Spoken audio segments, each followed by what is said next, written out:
घर बैठे बैठे उनके दिमाग में एक सोच चल रही है कि कहीं मेरी वजह से अल्लाह के नबी नाराज़ ना हो जाएं, कि कहीं मेरी वजह से अल्लाह मुझसे नाराज़ ना हो जाए। और अल्लाह के नबी सल्लल्लाहु अलैहि वसल्लम ने कैसे उनका हौसला बढ़ाया, कैसे उनको आगे लेके आया और उनको कहा कि जाके उनको जन्नत की। अस्सलामु अलैकुम व रहमतुल्लाहि व बरकातुहू। नहमदुहु व नुसल्ली अला रसूलिहिल करीम। रसूलुल्लाह सल्लल्लाहु अलैहि वसल्लम ने फ़रमाया, जिसका मफ़हूम है कि जब बेहयाई आम हो जाती है, ज़िना आम हो जाता है, तो ऐसी बीमारियां जन्म लेती हैं कि जिसका दूर दूर तक किसी को पता ही नहीं होता। जैसे कैंसर की बीमारी, एड्स की बीमारी, और आजकल जैसे एक बीमारी बहुत आम हो गई है डिप्रेशन, जिसको हमारे माशरे में अमूमी तौर पर लोग मानते भी नहीं हैं कि फ़लाँ बंदा डिप्रेशन का शिकार है। डिप्रेशन असल में है क्या, जैसे जिस्मानी तौर पर बीमारियां होती हैं, इसी तरह जहनी बीमारियां होती हैं। यानी इंसान के दिमाग के अंदर ही अंदर ऐसी बीमारियां होती हैं जिसका बाहर से पता नहीं चल रहा होता। जहनी तौर पे एक इंसान दबाव का शिकार होता है, किसी उदासी में मुब्तला होता है, नाउमीदी का शिकार हो जाता है कि मैंने फ़लाँ काम किया, फ़लाँ कारोबार किया, उसमें मुझे नुकसान हो गया और ये काम मेरे से गलत हो गया, मेरे साथ ही यूँ हो रहा है। लेकिन लोगों को इस चीज़ का अंदाज़ा नहीं हो रहा। लोग मानते नहीं हैं कि ये शख्स जो है डिप्रेशन का शिकार हो गया है और ये डिप्रेशन की अलामत है।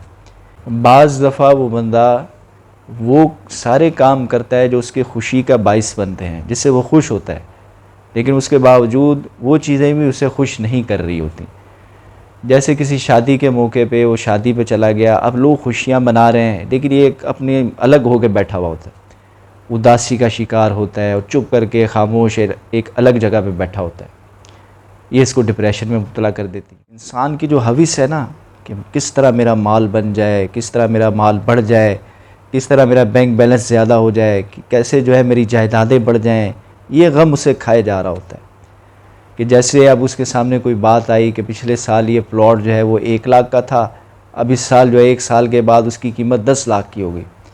अब ये सोच रहा है कि काश मैं वो प्लाट उस वक्त ले लेता।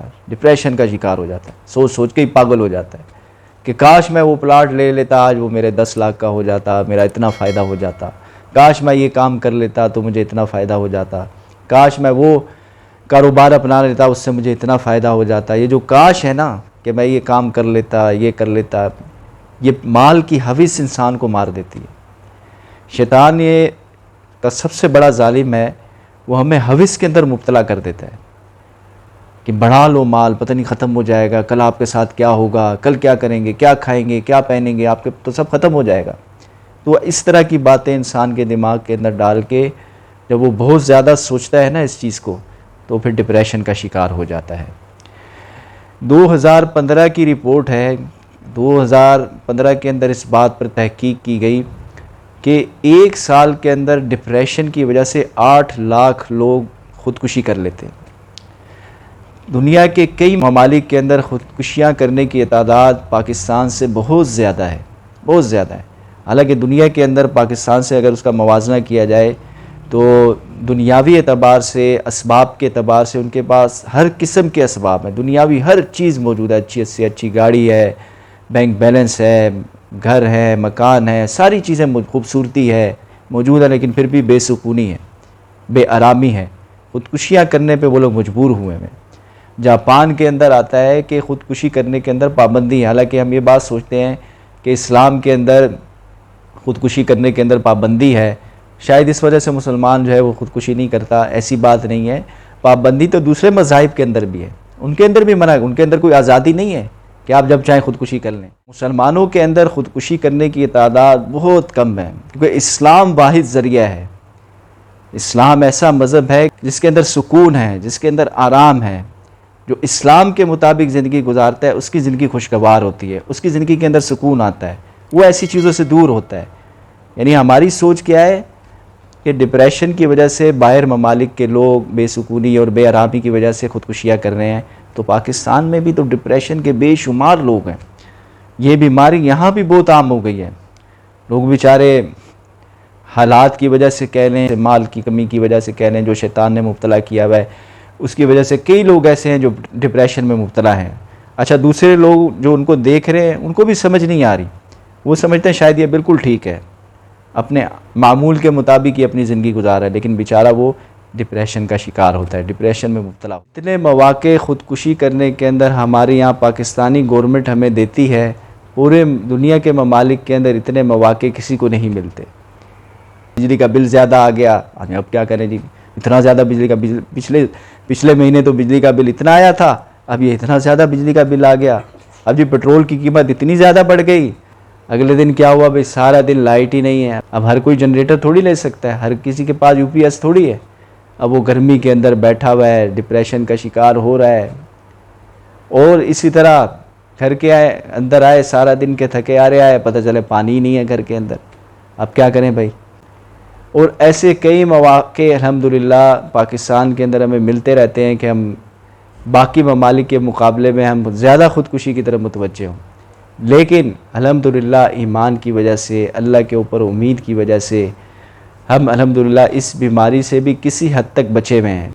अच्छा, वो लोग जिनका तवक्कुल और ईमान अल्लाह पे मज़बूत है, वो डिप्रेशन का बिल्कुल भी शिकार नहीं होते, क्योंकि अल्लाह पे यकीन उनको इतना ज़्यादा है। एक हदीस में आता है जिसका मफ़हूम है कि सारी दुनिया के इंसान मिल के अगर किसी को नफ़ा पहुँचाना चाहें और अल्लाह ना चाहे तो उसको कोई नफ़ा पहुँचा नहीं सकता, और सारी दुनिया के इंसान मिल के अगर किसी को नुकसान पहुँचाना चाहें, अल्लाह ना चाहे तो उसको कोई नुकसान पहुँचा नहीं सकता।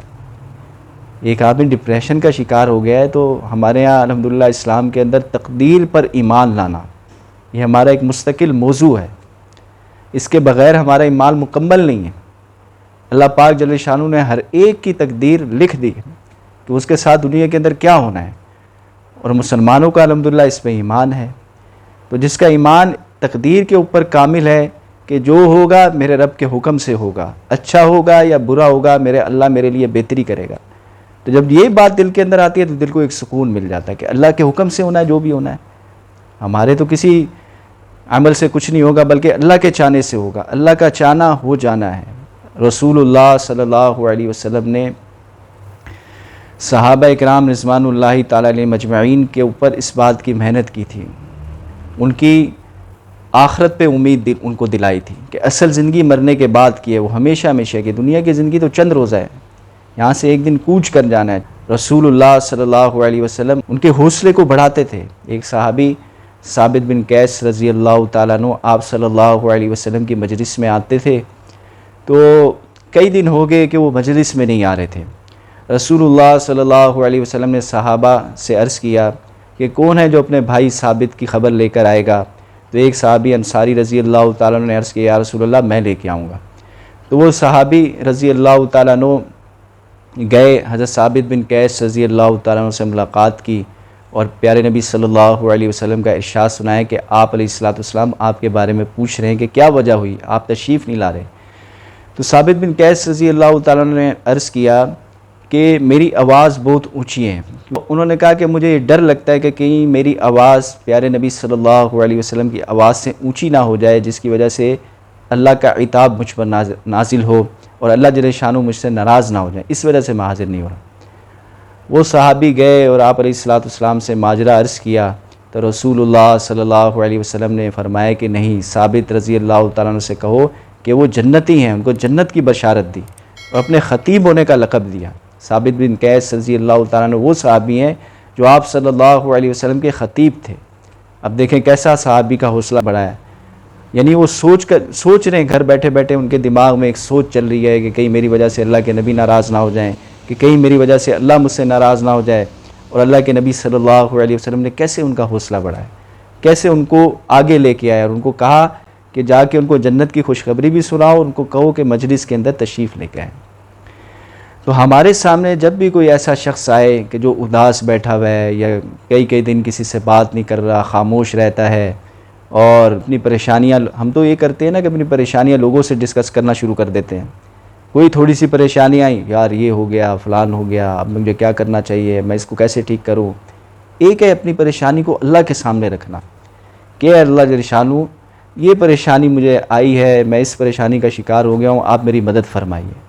तो इंशाअल्लाह ताला जब अल्लाह की तरफ मुतवज्जे होगा, रुजू इल्लाह, यानी हाल के आने के ऊपर अल्लाह की तरफ मुतवज्जे होना कि ये मसला अल्लाह की तरफ से आया है और अल्लाह ही इसको हल करेगा, तो इंशाअल्लाह ताला ये डिप्रेशन, ये मायूसी, जो इंसान मायूसी का शिकार हो जाता है, फरमाते हैं ना मायूसी कुफर है।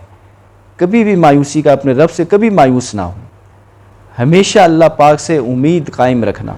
तो अल्लाह पाक जल्ल शानु से दुआ है कि अल्लाह पाक इस मुज़ी बीमारी से हम सब की हिफाजत फरमाए और अल्लाह पाक हमें अपनी तरफ मुतवज्जे रहने की तौफ़ीक़ अता फ़रमाए। अस्सलामु अलैकुम व रहमतुल्लाहि व बरकातुहू।